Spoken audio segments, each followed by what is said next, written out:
and welcome to Broken Tool Garage. Working on the Ramcharger. This is kind of going to be a multi-part series that I'm going through here to reseal the side glass, which, as we saw when we're going to get into this video, rust busted. So that's taking out the rust, killing the rust. I'm using the 415. I'm also going to be using the paint, like what you see back here, variance between, tractor paint, which has a restaurant, right? And that does work. Found that out. And just kind of sealing up that little area right quick as I go through each of the pieces to get it sanded down, because I can only do so much with my hands, and in the evenings after work on each little segment. I can't just do it all in one weekend, right? All right, well, that's just a little quick intro to this, and we'll just jump right into rust busting.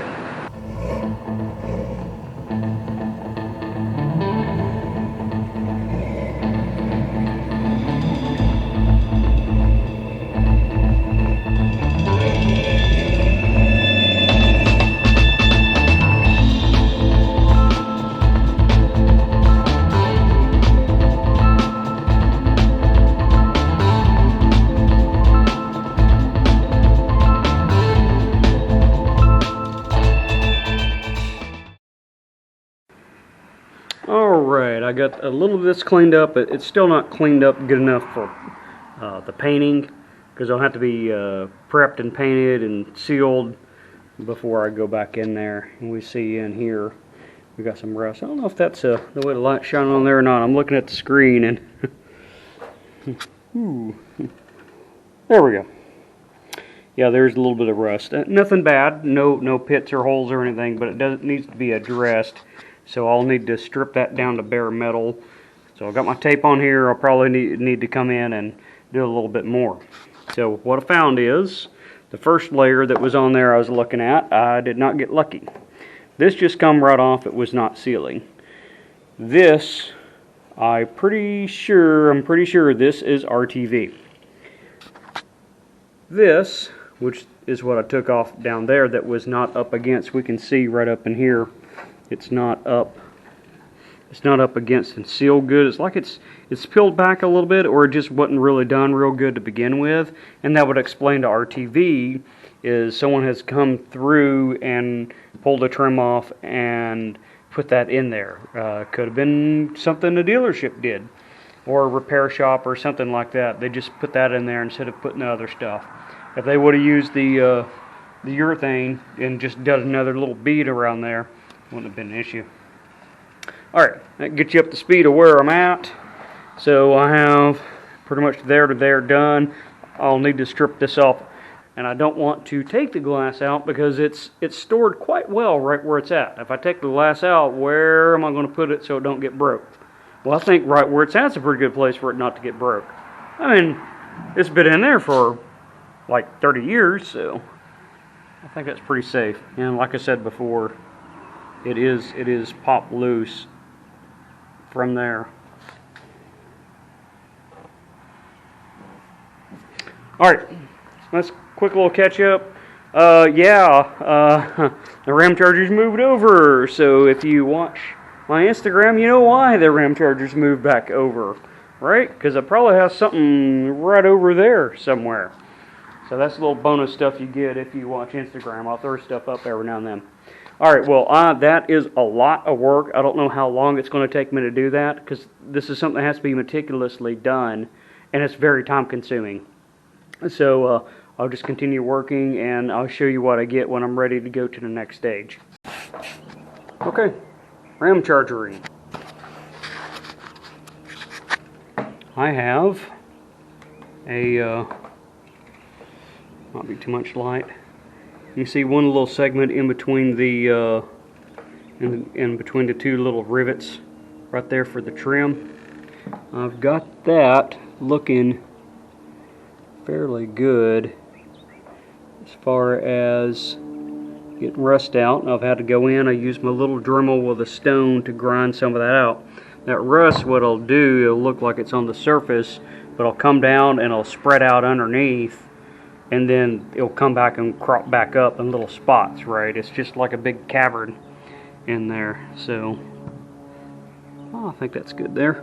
I need to wipe that down real good, probably paint thinner it. And there's little bits and pieces. See, that's a little bit of a crater there. I had to grind out a bunch of them down in there. Nothing through the metal yet, but this was the time to do it. Then I'm going to come through, clean this real good, use the Pour 15 metal prep. And the goal here is to do one of those segments there. I'd like to do one a day if I can.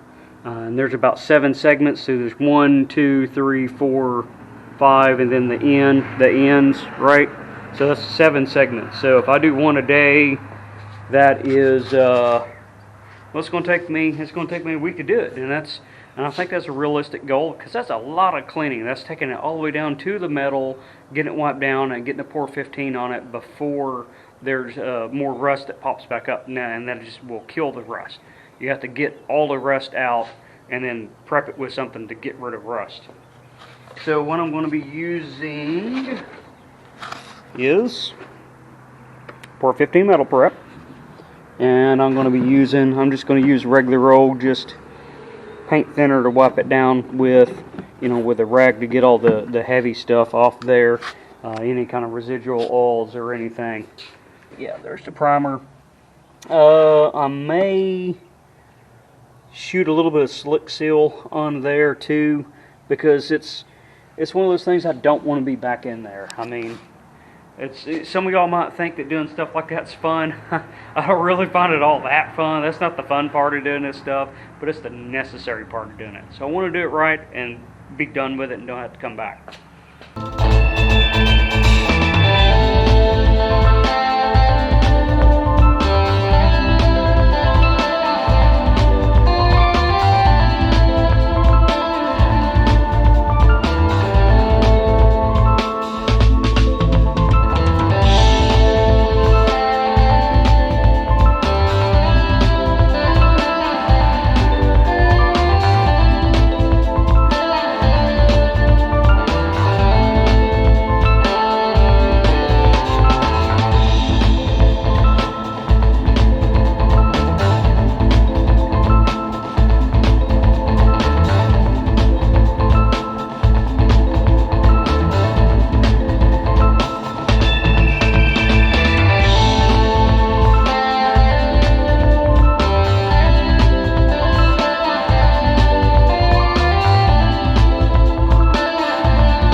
I'm tired. I'm going to get that finished up since it's bare metal, and then